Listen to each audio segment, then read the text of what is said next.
माला जी रसोई घर में अपने पति सौरभ के लिए चाय बनाने जा रही थीं।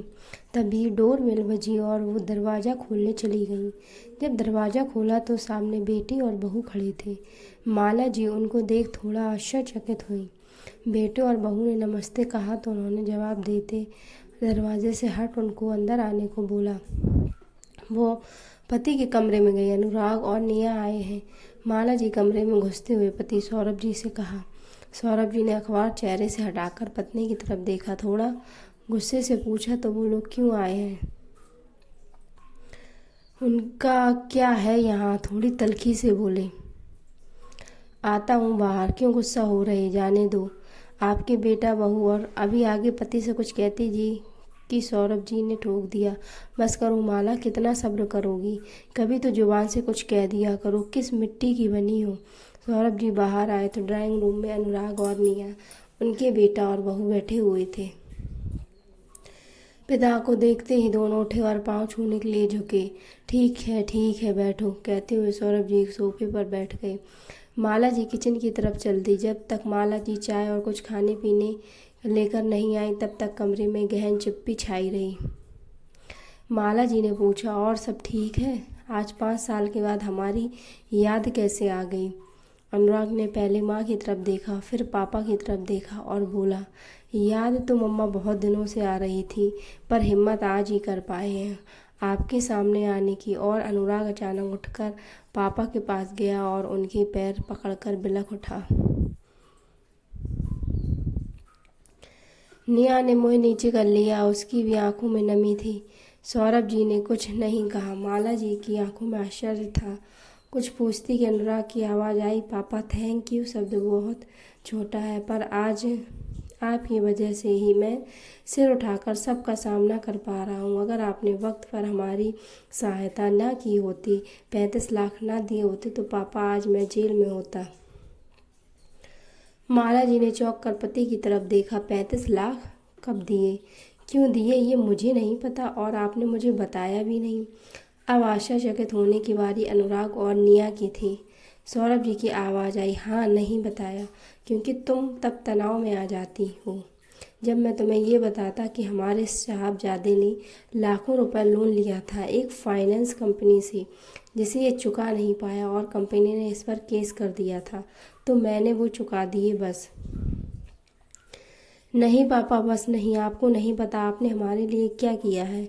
जब सबने हमारी सहायता करने से मना कर दिया था, आपने ही बिना कुछ जताए हमें इस मुसीबत से निकाला। मैं और निया आज उसी के लिए आपके पास आए हैं। हम दोनों ने आपके साथ जो किया, उसके बाद भी आपने हमारी सहायता की, वो हमारा सर झुकाने के लिए काफ़ी है। हम माफ़ी मांगने आए हैं। आप दोनों प्लीज़ हमें माफ़ कर दें। जो हुआ उसे भूल जाएं। आगे से ऐसी गलती फिर नहीं होगी। हम फिर इकट्ठे रहेंगे। आपको शिकायत का कोई मौका नहीं मिलेगा। हम सौरभ जी ने हाथ उठाकर अनुराग को इशारा किया। नहीं, माफ़ तो मैं तुम्हें मरते दम तक नहीं करूँगा। तुमने मुझे कुछ कहा होता तो शायद मैं सह भी लेता, पर तुमने और तुम्हारी बीवी ने अपनी इस माँ पर सोने के कंगन की चोरी का इल्ज़ाम ही लगा दिया। तुम भूल गए थे, तुम्हारी इसी माँ ने तुम्हारी बुआ के लिए अपना सारा सोना तुम्हारे दादा दादी के हाथ में रख दिया था कि घर की इज्जत का सवाल है। सोना तो ज़िंदगी में कभी भी बन जाएगा, पर आपकी पगड़ी में उछलने नहीं दूंगी। खुद नौकरी करते हुए भी कभी पैसों का मोह नहीं रखा। तुम्हारी पढ़ाई लिखाई, तुम्हारे कैरियर को बनाने के लिए उसने क्या क्या नहीं किया, मुझसे पूछो। और तुमने अपनी माँ को ही चोर बना दिया। तुम्हारी बीवी ने तुम्हारी माँ की अलमारी की तलाशी तक ले ली और तुम उसका साथ भी दे रहे थे तलाशी में।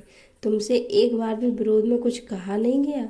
इसका अर्थ तो ये था कि ना तुम्हें भी लगता था कि तुम्हारी माँ ऐसा कर सकती है। और बाद में वो कंगन इसी निया की अलमारी के नीचे से मिला तो बड़े आराम से कह दिया सॉरी। कभी कभी ऐसा हो जाता है। तो बरखुरदार वो माँ थी तुम्हारी। तुमने ऐसा सोचा भी कैसे? तुमने तो वही किया जो तुम्हारी पत्नी ने करवाया। तुम्हारी पत्नी तो किसी और के पेट की थी, लेकिन तुम तो हमारे अपने थे ना।